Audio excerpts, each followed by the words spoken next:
मेरे प्रिय आत्मन, सहजयोग में आज धर्मदास का एक पद लेने जा रहे हैं। धर्मदास कबीर साहब के पट शिष्य हैं। उनका जन्म 1423 ईस्वी में हुआ और 1543 ईस्वी तक उन्होंने कबीर साहब की संत परंपरा को आगे बढ़ाया। धर्मदास कहते हैं, झरी लागे महलिया गगन गहराए। सुमिरन का सूत्र दे रहे हैं और सुमिरन से समाधि की यात्रा पर हमें ले जा रहे हैं। कैसा लगता है ये सुमिरन? क्या है?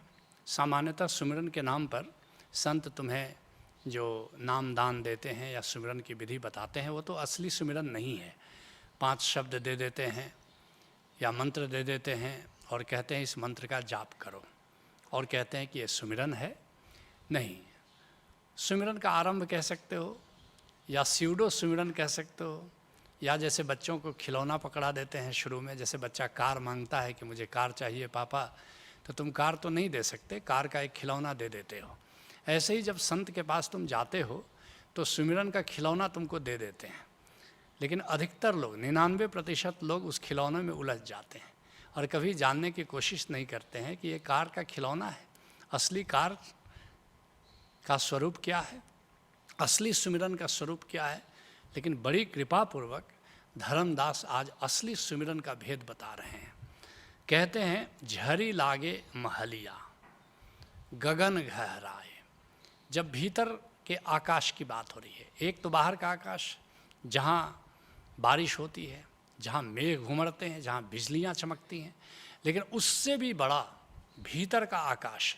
बाहर के आकाश की तो कम से कम क्षितिज पर सीमा आ जाती है, जहाँ धरती से गगन मिलता है, लेकिन भीतर के आकाश का कोई क्षितिज नहीं है, भीतर के आकाश की कोई सीमा नहीं है। झरी लागे महलिया, वो भीतर का जो महल है, भीतर का जो आकाश है, वहाँ झरी लगी हुई है। क्या चीज़ की झरी लगी हुई है? बारिश हो रही है। क्या चीज़ की बारिश हो रही है? अमृत की बारिश हो रही है, ओंकार की बारिश हो रही है, नाम के रस की बारिश हो रही है, जिसके लिए गुरु अर्जुन देव जी कहते हैं, अमृत वाणी हर हर तेरी, सुन सुन होए परम गति मेरी।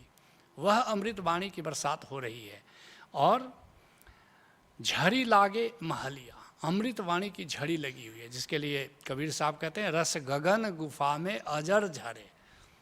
एक अजस्र धार, रसधार बह रही है, वहाँ पर झड़ी लगी हुई है।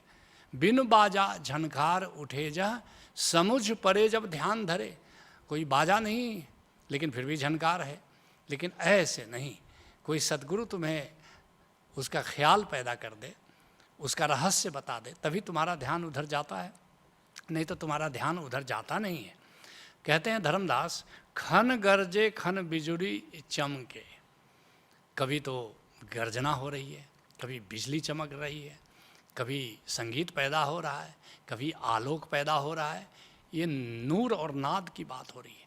भीतर अधिकतर लोग तो आध्यात्मिक रूप से अंधे और बहरे हैं, भीतर कुछ दिखाई नहीं देता, भीतर कुछ सुनाई नहीं देता।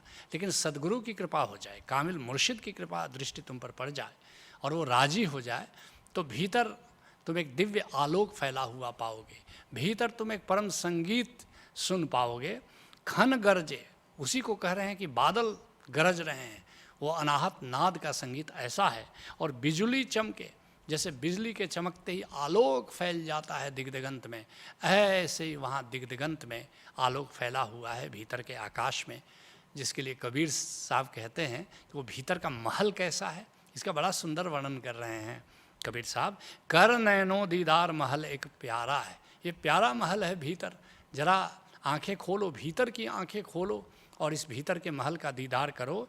त्रिकुटी महल में विद्या सारा, घनहर गरजे बजे नगाड़ा। ये जो त्रिकुटी है, ये आज्ञा चक्र है।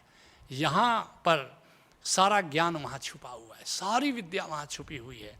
और घनहर गरजे बजे नगाड़ा, बादल उमड़ घुमड़ रहे हैं, एक नगाड़ा जैसे बज रहा है वहाँ पर। लाल बरन सूरज उजियारा, लाल रंग जैसे फैला हुआ है और चारों तरफ सूरज कोई नहीं है, बिना सूरज के ही सूरज का प्रकाश वहाँ फैला हुआ है। और चतुर कंवल मंझार शब्द ओंकारा है, जैसे एक कमल, सहस्त्रदल कमल खिला हुआ है और उस कमल से एक झंकार पैदा हो रही है, अनाहत नाद पैदा हो रहा है। कहते हैं धर्मदास, लहर उठे शोभा बरनी न जाए। भीतर जब सुमिरन में जाओगे, समाधि के पहले की घड़ी में जब प्रवेश करोगे, तो वहाँ बार बार एक ज्वार उठ रहा है, एक लहर उठ रही है, तरंगे उठ रही हैं भीतर, उस चीज़ का अनुभव करोगे। ये अनुभव की बात है, इसको तुम शब्दों से नहीं समझ पाओगे। जब ओशोधारा की निरति समाधि में आओगे, उस समय देखोगे कि कैसे वहाँ भीतर तरंगे उठ रही हैं, कैसे उस महासागर से जो लाल वर्ण का है, कैसे वहाँ से तरंगे उठ रही हैं। लहर उठे शोभा बरनी न जाए, और वहाँ की शोभा का वर्णन नहीं कर सकते। ओशो एक बड़ी प्यारी बात कहते हैं कि साकार में, आकार में सौंदर्य है कहाँ, जो सौंदर्य है वो निराकार में है। और अगर बाहर आकार में कहीं सौंदर्य तुम्हें दिखाई पड़ता है, तो निश्चित ही वो भीतर के निराकार के सौंदर्य के कुछ छींटे पड़ जाते हैं आकार में, उसी से तुम्हें कोई आकार सुंदर दिखाई पड़ता है। जिसके लिए कबीर साहब कहते हैं, पार ब्रह्म के तेज का कैसा है उन्मान, कहिबे की शोभा नहीं देखे ही परमान। वो जो भीतर पार ब्रह्म का खेल चल रहा है, उसकी शोभा का वर्णन शब्दों में नहीं किया जा सकता, कहने में शोभा भी नहीं है, कहना उचित भी नहीं है। बस उसको देखोगे, उसको जानोगे, उसको अनुभव करोगे, तभी तुम्हें पता चलेगा कि वास्तव में वो शोभा कितनी अनुपम है। कहते हैं धर्मदास, सुन्न महल से अमृत बरसे। तुम्हें जाना होगा उस शून्यता में, तुम्हें जाना होगा उस निराकार में, और निराकार में जब जाओगे तब तुम्हें उस अमृत की रसधार का पता चलेगा। तब वहाँ पर जो अनाहत नाद की गूंज पैदा हो रही है, उसका आनंद उठा पाओगे। आकार में रह करके भी अनाहत नाद सुन सकते हो, लेकिन उसका मज़ा नहीं ले सकते, उसमें डूब नहीं सकते। उसके लिए तुम्हें निराकार में जाना होगा। जिसके लिए गुरु अर्जुन देव जी कहते हैं, बरसे मेघ सकी घर पाहुन आए। पाहुन कहाँ आता है तुम्हारा?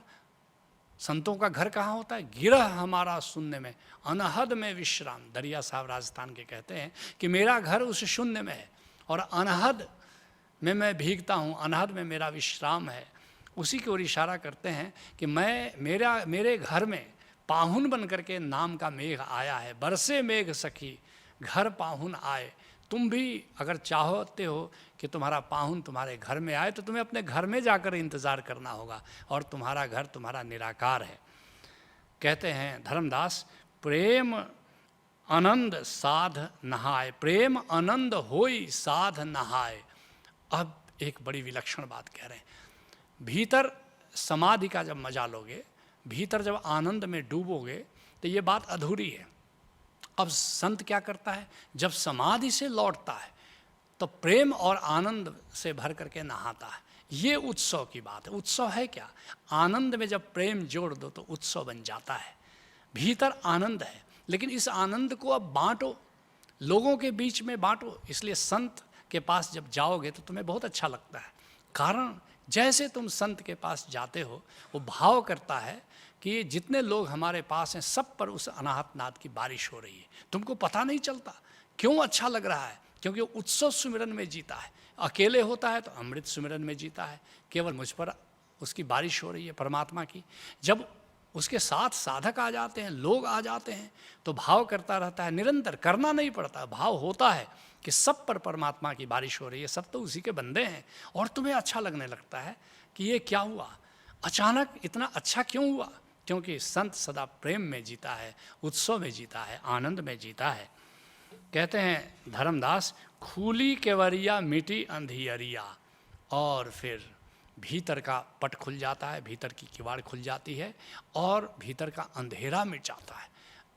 ऐसे तो तुम भीतर देखोगे तो अंधेरा ही अंधेरा नज़र आता है, लेकिन जब गुरु की कृपा हो जाए और तुम्हारा ये वज्र किवाड़ खुल जाए, घूंघट उठ जाए, अहंकार का पर्दा हट जाए, तो भीतर ऐसा सुंदर आलोक फैला हुआ है, उसका दीदार होना शुरू हो जाता है।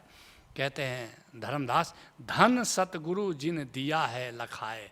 मैं तो अपने बलिहारी जाता हूँ सतगुरु के प्रति, कामिल मुर्शिद के प्रति, कि उन्होंने भीतर का ये महल का दीदार करा दिया, वरना भीतर का दीदार कैसे होता भला। जिसके लिए गुरु अर्जुन देव जी कहते हैं, हऊ बलि जाई लख लख लख बरिया, जिन प्रभ पर्दा खोला राम।